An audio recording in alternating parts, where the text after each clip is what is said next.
Mart Lewis, nice to have you with us. Open phones this hour at 989-752-6111. And next hour, we are hoping to talk to someone from the Midland Center for the Arts. And then at 11 o'clock this morning, we will focus on Rose Pest Control. That's what's coming up this morning. I'm going to begin the hour, though, by playing a piece that was sent to me by a good friend of mine, Dr. Timothy Nash in Midland, the retired professor and economist who heads up the McNair Center. He sent me a piece of comedy that was done by Dan Aykroyd many years ago. Aykroyd was playing Jimmy Carter in this piece, talking about inflation. And given the nature of things today, I thought it'd be apropos to play this thing for you.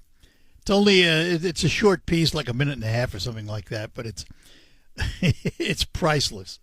So here you go. This is Dan Aykroyd as Jimmy Carter on inflation. Inflation is our friend. For example, consider this. In the year 2000, if current trends continue, the average blue-collar annual wage in this country will be $568,000. Think what this inflated world of the future will mean. Most Americans will be millionaires. Everyone will feel like a big shot. Wouldn't you like to own a $4,000 suit and smoke a $75 cigar, drive a $600,000 car? I know I would. But what about people on fixed incomes? They have always been the true victims of inflation.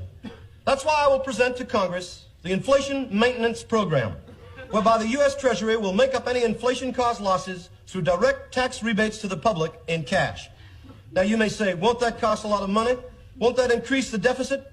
Sure it will. But so what? We'll just print more money. We have the papers, we have the mints. I can just call up the Bureau of Engraving and say, hi, this is Jimmy. Roll off some of them 20s.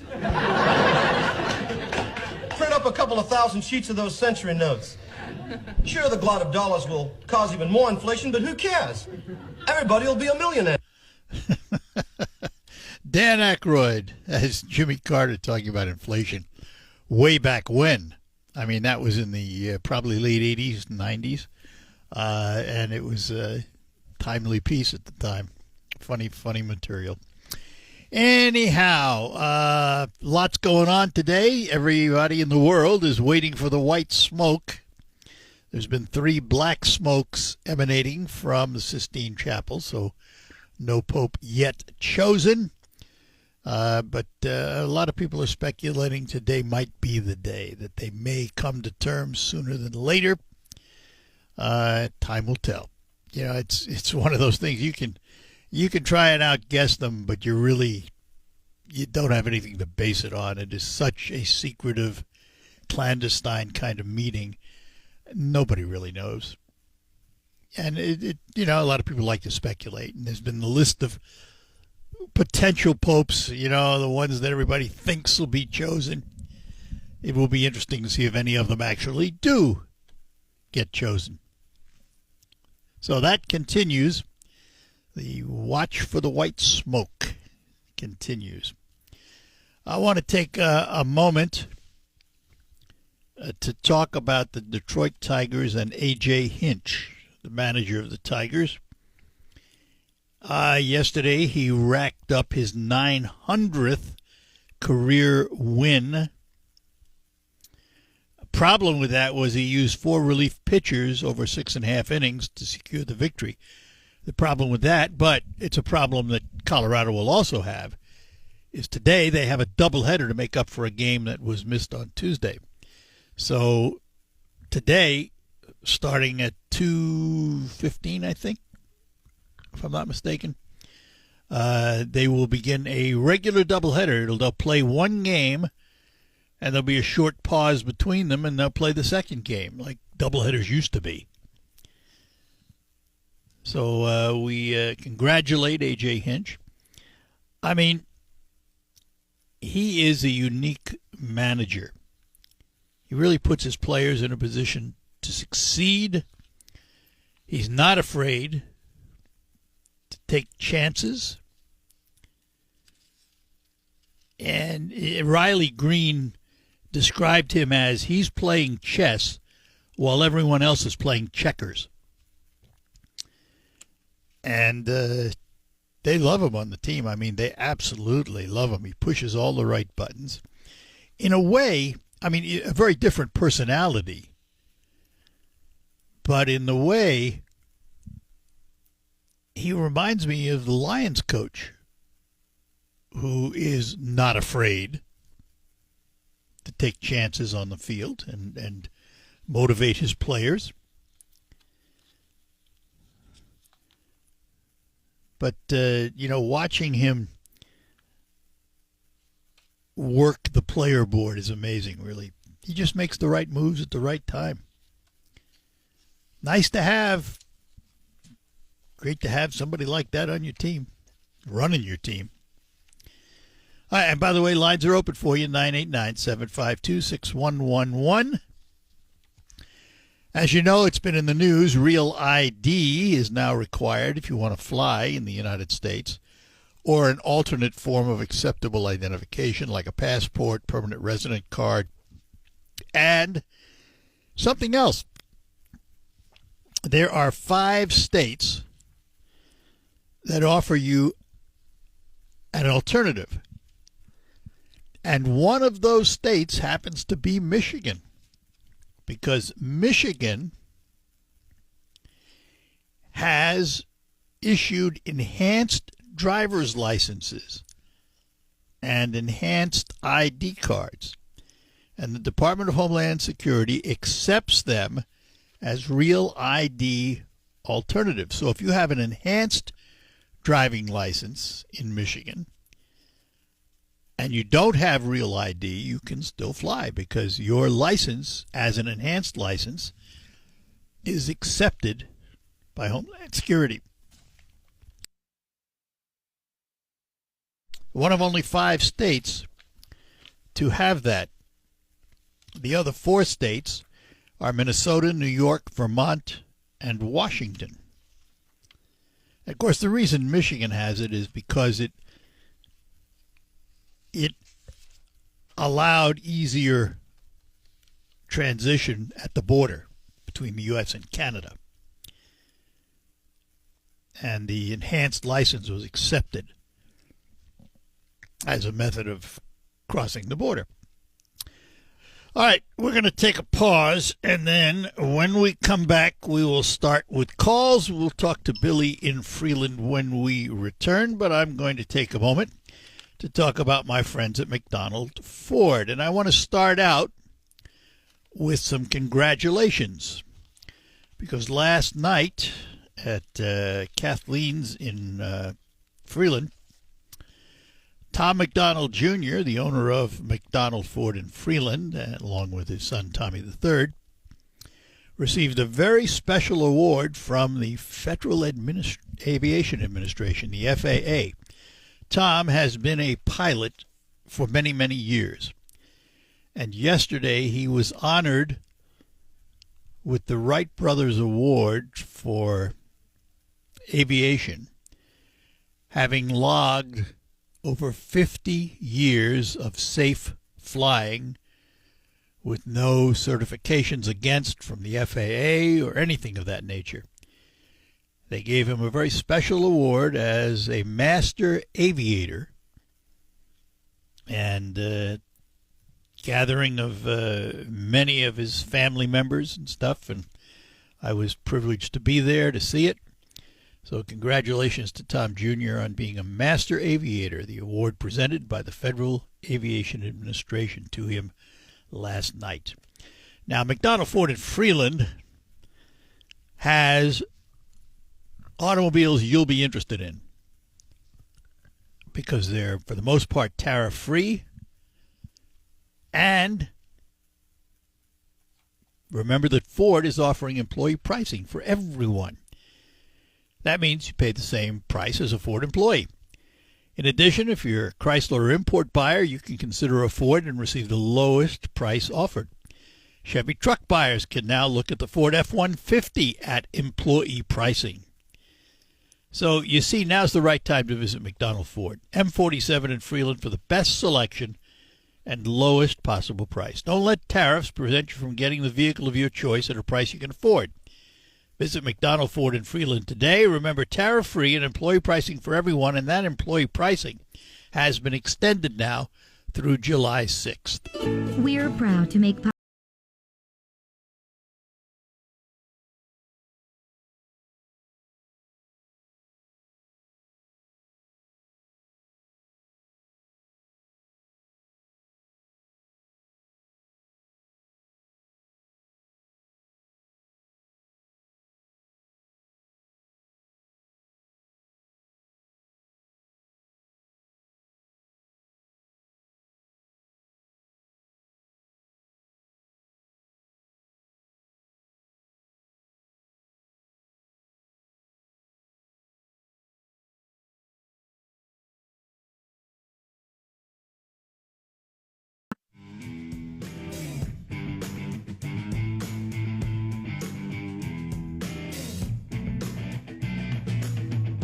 All right, we're back with you here on the Art Lewis Show. Let's get back to what we're doing here today, which is phones, and Billy is in Freeland. Billy, good morning.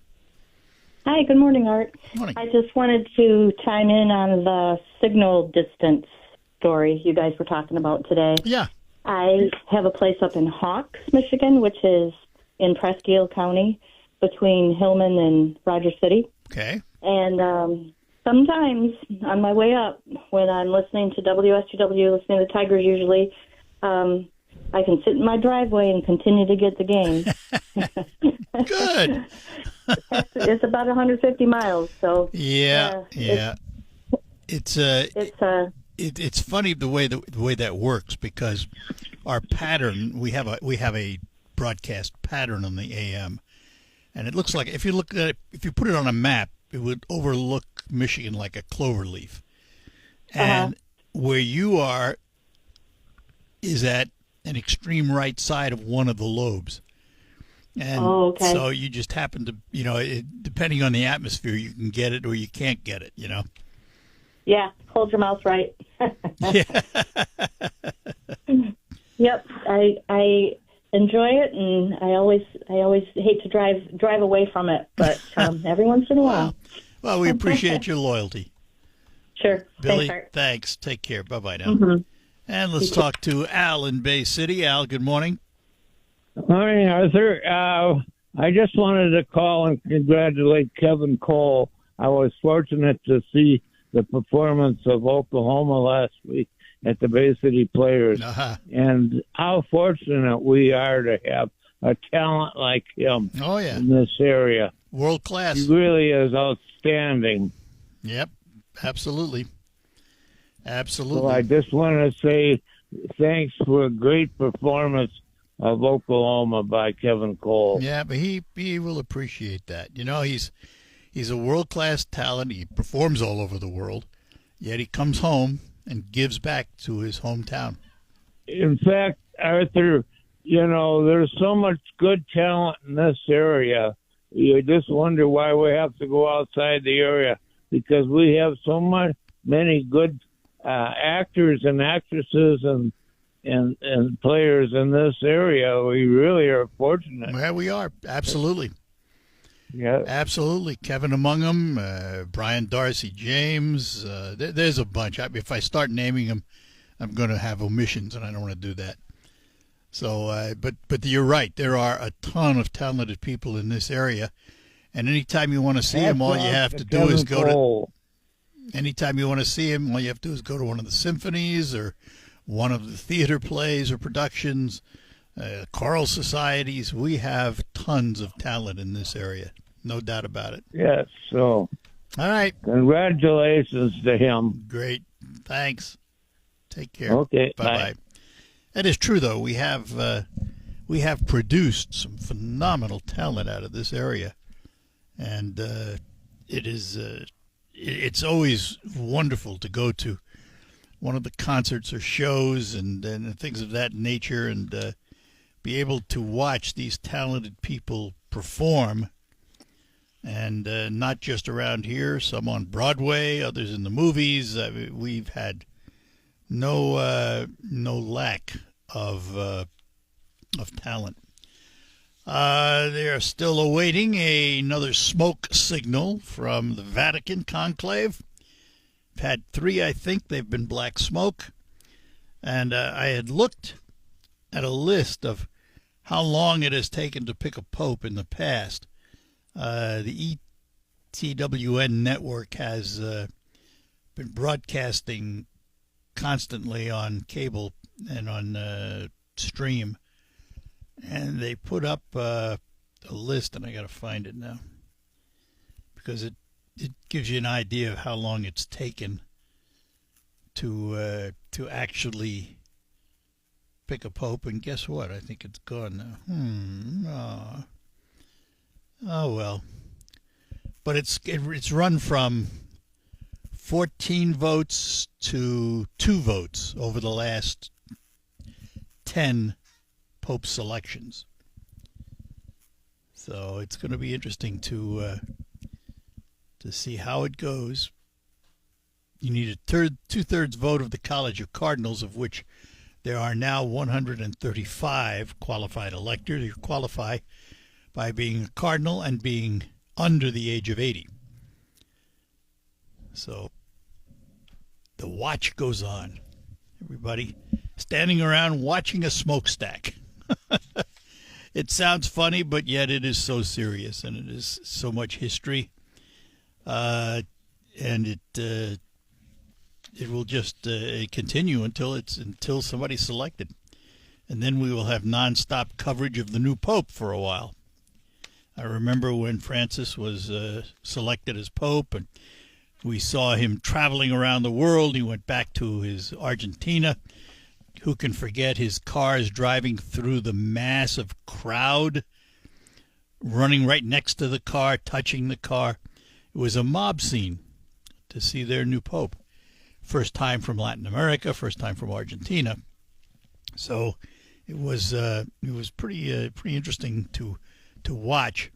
And of course, that's when you began to realize just how much a pope of the people he was, and how much the underprivileged meant to him. And you saw that time and time again in the early days of his ascension to the Pope.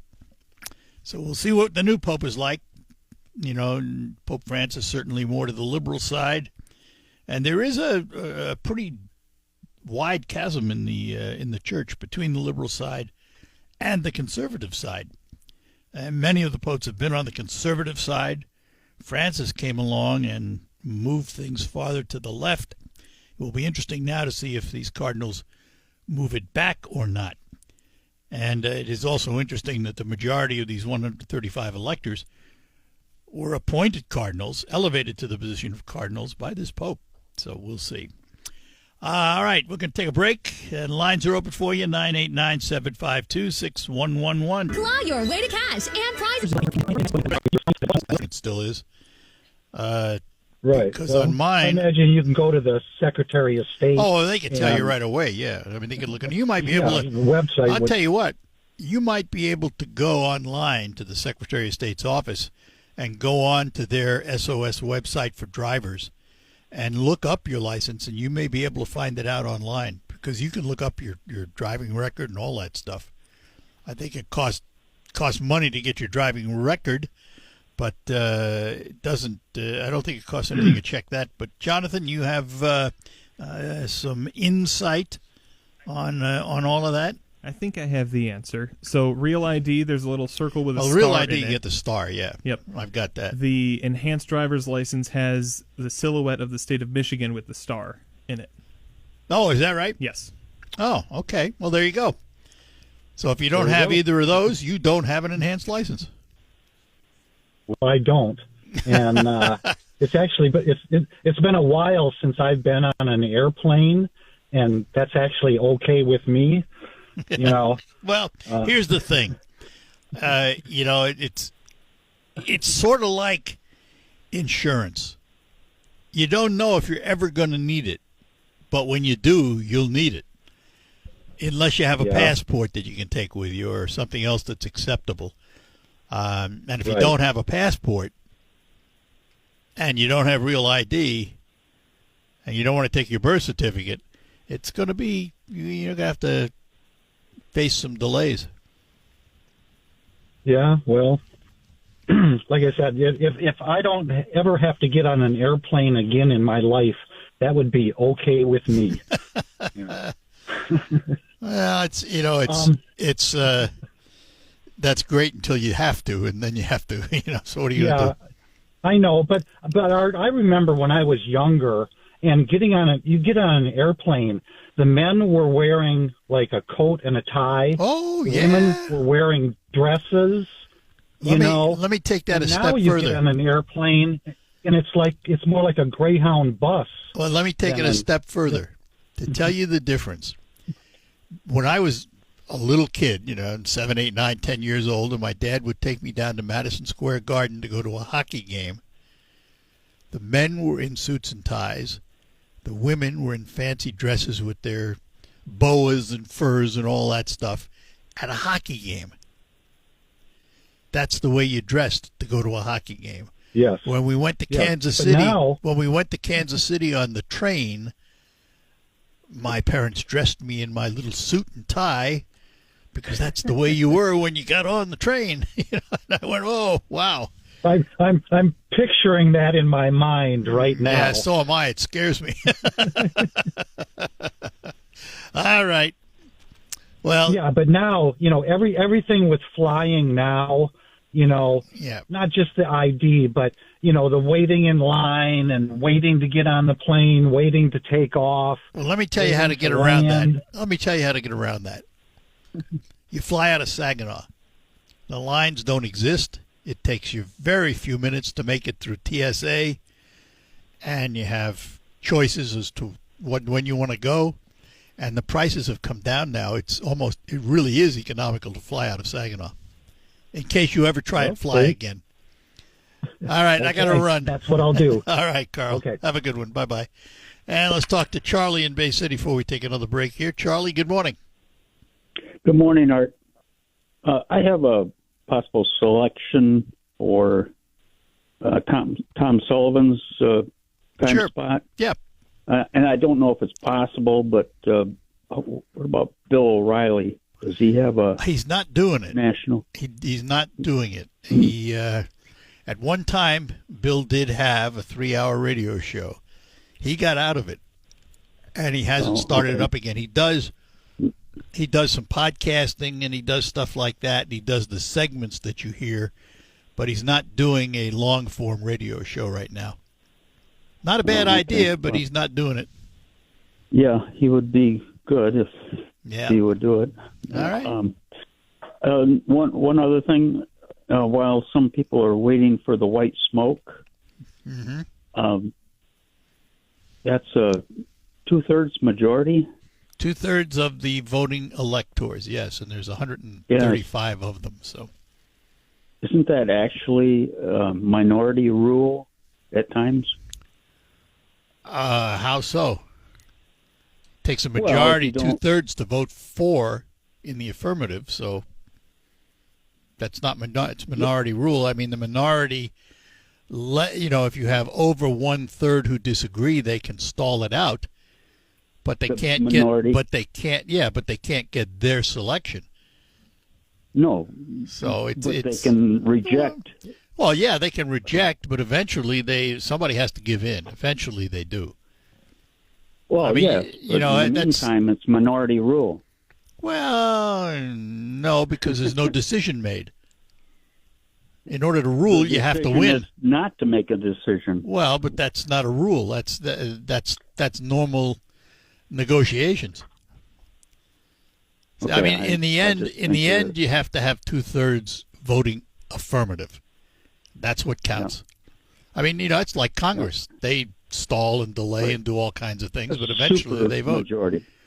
A super majority. Well, in this case, yeah, and that's the rules of the rule. And that's the rules of the church. I mean, they set their own rules. Well, and that's their right Absolutely. to do it that way. All But right.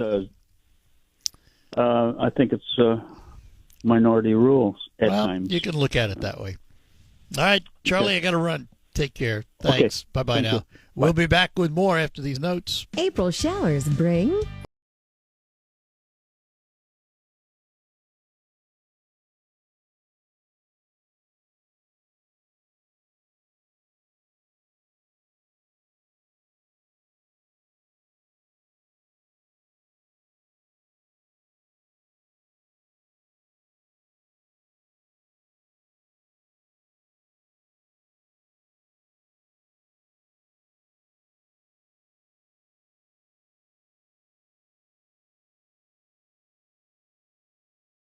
In time remaining, back to our phones. Errol is in Saginaw. Errol, good morning. Good morning. You know, it would have been nice at the Exchange Club of you to let my wife have some money, sir. But she didn't win a nickel. She spent a lot. But now I'm going to tell you. Wait. Just so you understand, I have no sympathy because I didn't win either. That's like wishing to win the lottery, but you don't buy a ticket. But anyway, No, I now- bought the ticket. I had the ticket. Oh, okay. Well, someone didn't like it. What can I say? But now, I'm going to tell you about the driver's licenses. You need to have, I think it takes effect the 5th of this month or next month or something like that. But you have to have that little symbol in the top right corner. It took effect of your this week. driver's license. Took effect Yeah, earlier this week. Yeah. You Well, got to have that. If you do not have that on your license, you will not be able to get into the Social Security office. You will not be able to get into the Federal the building. courthouse. Yeah. Any However, federal building. yes, you can get around that if you have a How? passport, if you have a birth certificate, anything that proves who you are and where you were born. Well, you're right, but Then you can do that. If you won't be able to get into the federal buildings with a passport. I don't think. Oh will yeah, you? no, I think you will. Because a lot of people don't have passports either. Well, then you And, don't. Yeah, then you bring a birth But I- certificate or a state-issued ID card.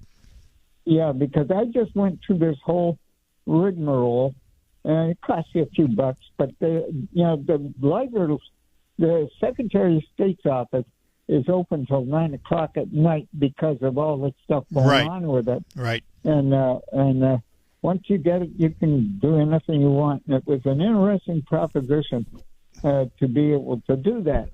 And I forgot my Canadian history till yesterday. I remember back. Well, no, I remember this. Most people don't. But I grew up there where they have 9 months or 1 or 2 months of bad slang.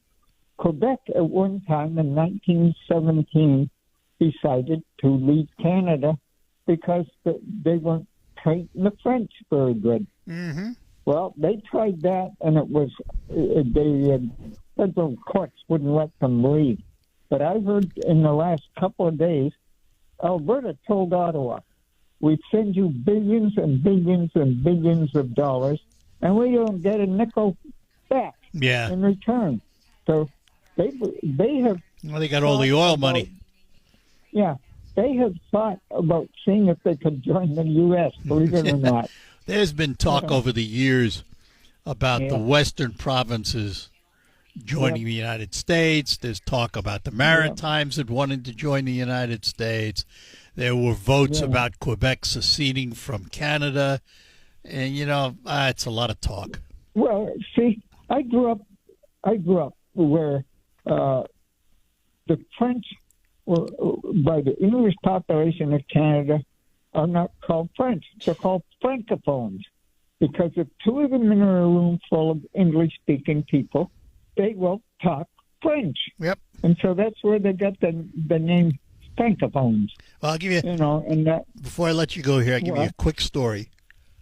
Okay. Back in the early 80s, we were with the Saguenayers Drum and Bugle Corps, I remember And them well. we went to Canada, Yeah. and we stayed in St. Anne de Plaine